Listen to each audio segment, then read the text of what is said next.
Salut à tous les amis, les jours se suivent, les jours se répètent, le FC Barcelone sort encore une fois d'une grosse défaite en Ligue des Champions, cette fois-ci en phase de poule contre Benfica, 3-0 à l'extérieur, donc vous l'avez vu le match hier, un match qui a très mal commencé puisqu'on a encaissé le but au bout de 3 minutes de jeu par le biais de Darwin Núñez avec une erreur d'Eric Garcia et également de Sergi Roberto qui ne collait pas assez l'attaquant.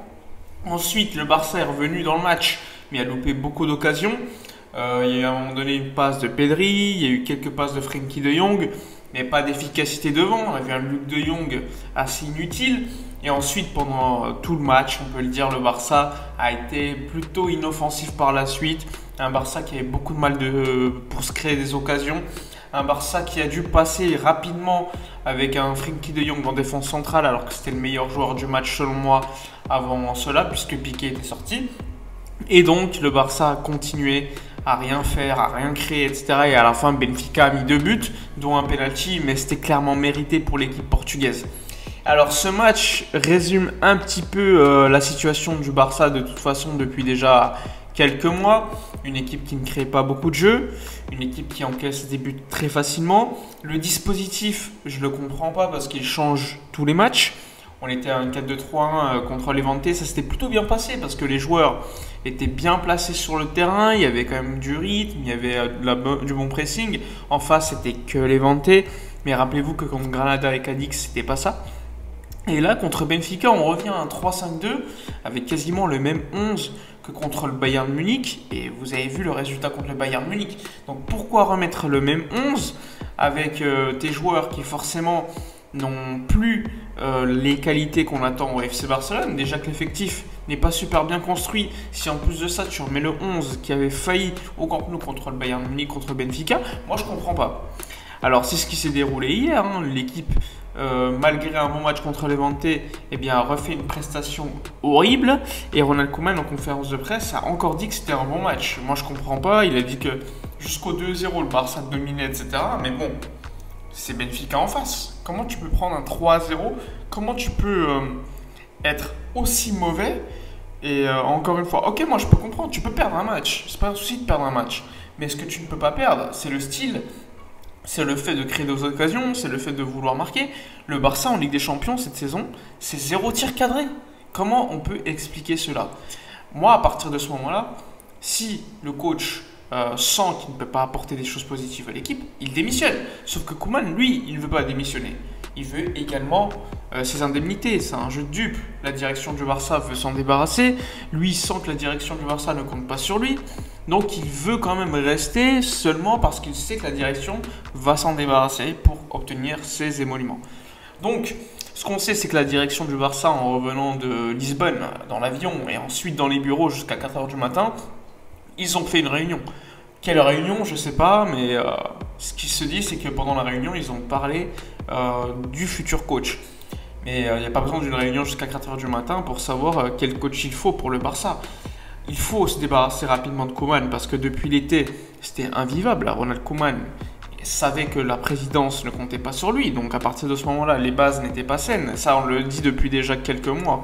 De toute façon, à partir du moment où les bases ne sont pas saines, où tout le monde ne va pas dans la même direction, évidemment qu'à un moment donné, il y aura un risque que la situation ne se déroule pas bien si les résultats ne suivent pas. Là, il n'y a pas les résultats, il n'y a pas le jeu. Donc évidemment que ça se passe mal. En plus de ça, Ronald Koeman a quand même eu des déclarations dans la presse qui ne l'ont pas aidé. Et donc, Ronald Koeman va se faire virer. Ça, c'est sûr. La décision a déjà été prise après le match contre Granada. Mais la direction voulait attendre la trêve internationale parce qu'il y avait pas mal de matchs. C'était une question de timing. Aujourd'hui, le timing, je ne sais pas si il prévaut parce qu'il faut savoir que lors du prochain match contre l'Atlético Madrid, Koeman ne sera pas sur le banc puisque suspendu.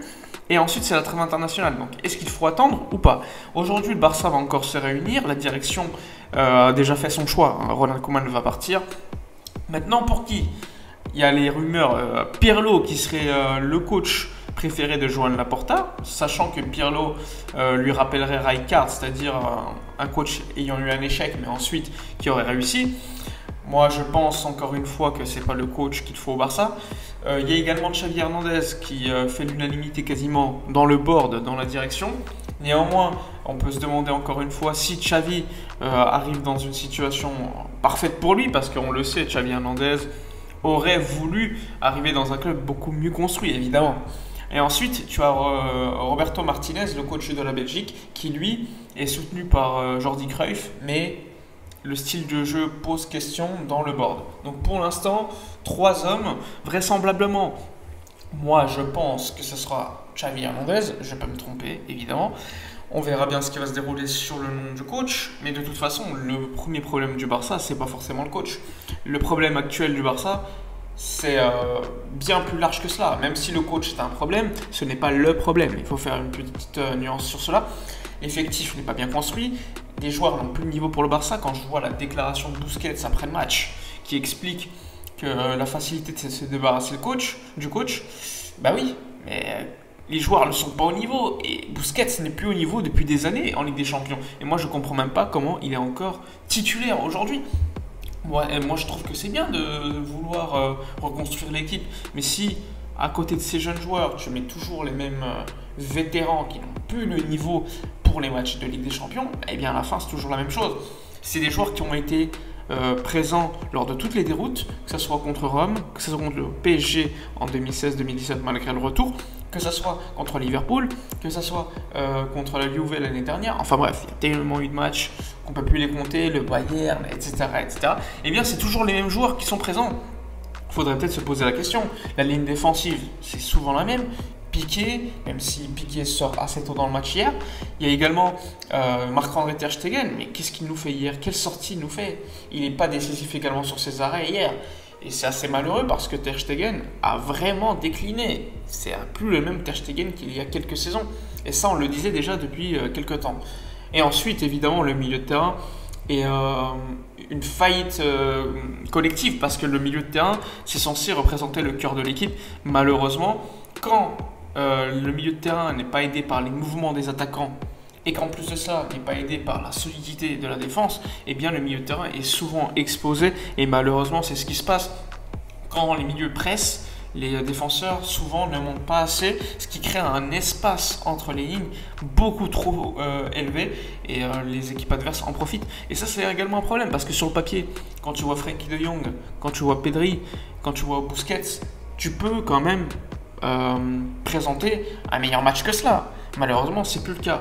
De toute façon, je pense que Busquets ne peut plus jouer au Barça comme titulaire. C'est impossible. Et moi, je ne comprends pas que les coachs continuent à le faire.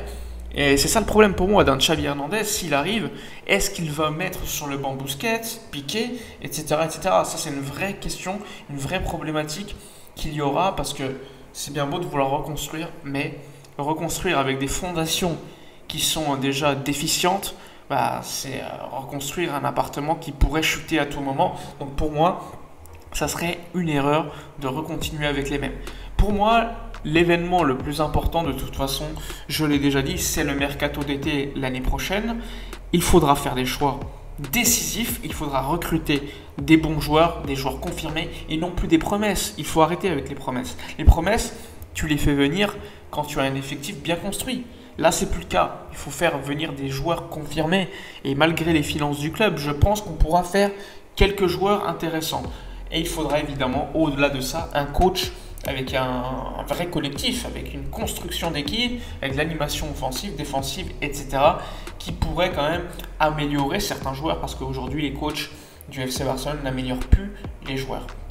Enfin bref, n'oubliez pas de donner vos avis dans les commentaires, de vous abonner, de liker, commenter, partager. N'oubliez pas, on est tous dans le même bateau. Donnez vos avis. Moi, je vous dis à la prochaine. D'ici là, comme d'habitude, portez-vous bien.